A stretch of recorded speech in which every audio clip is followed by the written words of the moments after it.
Hello दोस्तों, जय श्री कृष्णा। तो दोस्तों, आज की ये लौंजी कोई आम डिश नहीं, ये है माँ के हाथों का प्यार और रसोई की वो खुशबू जो सीधा बचपन की ओर ले जाती है। तो चिक्कीज किचन में आज खुल रहा है एक पुराना रसोई का राज। तो चलिए बनाइए मेरे साथ एकदम ट्रेडिशनल तरीके से खट्टी मीठी और लाजवाब लौंजी। रेसिपी जरा सी भी पसंद आए तो चैनल को सब्सक्राइब जरूर करें। तो लौंजी बनाने के लिए सबसे पहले हमने 1 केजी के करीब छोटे छोटे साइज की कैरियां ले ली हैं, जिन्हें अमिया भी बोलते हैं। तो सबसे पहले हम कैरियों का इस तरह से छिक्कल हटा लेंगे। तो लौंजी बनाते वक्त कैरियों का जो छिक्कल है उसे हटाना बहुत जरूरी होता है, क्योंकि इसके छिक्कल में ना हल्का सा कड़वापन रहता है जो कि लौंजी का स्वाद भी खराब कर सकता है। इसीलिए आप इस बात का अच्छे से ध्यान रखें कि जब भी आप इसकी लौंजी बनाएं तो कैरियों का जो छिक्कल है उसे अच्छी तरह से हटा लें। तो देखिए, सारे छिक्कल को हमने एकदम अच्छे से हटा लिया है। अब हम इस तरह से चाकू की मदद से इसका पल्प निकालते जाएंगे। तो मेरी जो कैरी हैं वो हल्की सी पक गई हैं, क्योंकि इनको मैंने 2 दिन पहले लिया था। तो 2 दिन रखे रखे ये पक गई हैं और इनमें हल्का सा जाला भी बन गया है। तो टेंशन की बात बिल्कुल भी नहीं है, जितना इसमें से पल्प निकलेगा उतना हम निकाल लेंगे। बाकी आज की लौंजी हम गुठलियों के साथ ही बनाने वाले हैं। तो बाकी की कैरियों का भी हम इस तरह से छिक्कल हटा लेंगे और उनमें से जितना भी पल्प निकलेगा उतना निकाल लेंगे। और जो कैरी पक गई हैं उनका पल्प नहीं निकाला जा सकता, उन्हें हम गुठलियों के साथ ही ले लेंगे। तो जब भी कभी आपकी भी कैरियां इस तरह से पकी हुई निकल जाएं या पक जाएं तो घबराने की जरूरत बिल्कुल भी नहीं है, या फिर ये बिल्कुल ना सोचें कि पकी हुई कैरियों की लौंजी तो बनती ही नहीं है या फिर टेस्टी नहीं बनती। तो आज मैं आपको इन पकी हुई कैरी से इतनी जबरदस्त लौंजी बनाकर बताऊंगी कि आपने अगर एक बार ये लौंजी खा ली ना तो आप तो इसके फैन ही हो जाएंगे।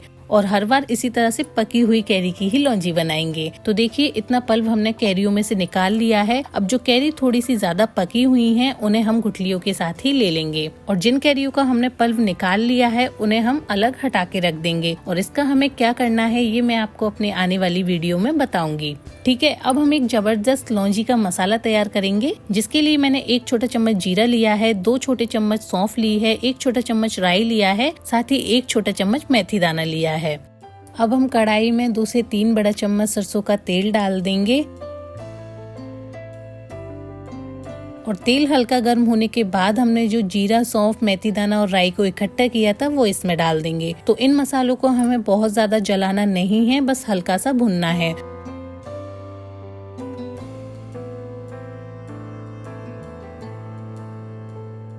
और जब इनमें से हल्की सी सौंधी सौंधी सी खुशबू आने लगे तब इसमें हम 1/4 चम्मच के करीब हींग डाल देंगे और साथ ही 1/4 चम्मच कलौंजी डाल देंगे। और कलौंजी को हमें बिल्कुल नहीं भुनना, क्योंकि ये भुनने के बाद हल्की सी कड़वाहट छोड़ देती है। इसीलिए इसको हम सिर्फ अच्छे से मिला लेंगे और इसके तुरंत बाद ही हम इसमें सारी कैरियां पल्प के साथ डाल देंगे और मसालों के साथ कैरियों को 2 मिनट तक अच्छे से मिलाते हुए भुनेंगे।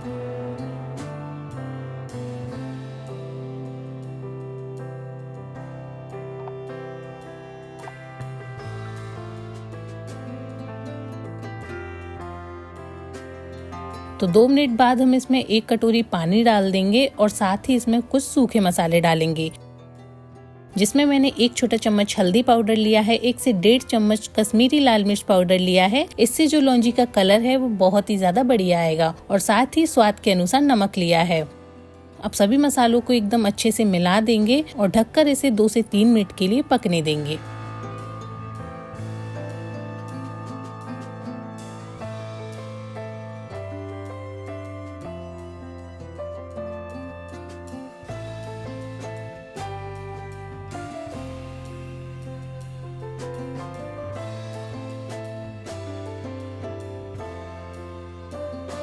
और अब हमने 200 ग्राम के करीब गुड़ लिया है, जिसे हम चाकू से इस तरह से एकदम बारीक बारीक काट लेंगे।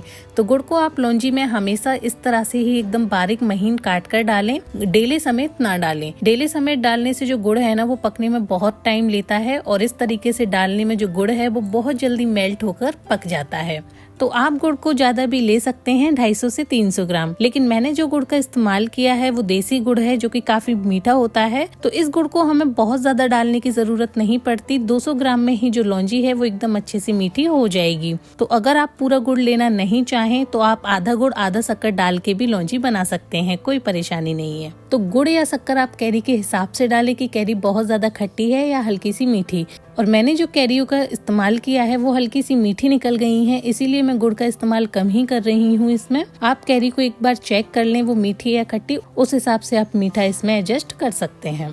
तो देखिए गुड़ को हमने एकदम अच्छे से बारीक बारीक काट लिया है। तो अब हम कैरियों को भी चेक कर लेते हैं। तो देखिए इसे पहले इस तरह से एक बार अच्छे से चला देंगे और इसमें से एक टुकड़ा निकाल के देखेंगे। तो देखिए चम्मच से मैं आपको इसे इस तरह से मैश करके दिखाती हूँ, ये कितनी आसानी से मैश हो रही है, यानी जो कैरियां हैं वो एकदम अच्छे से पक गई हैं। तो बस अब हम सारे गुड़ को इसमें डाल देंगे और इसे अच्छे से मिला लेंगे।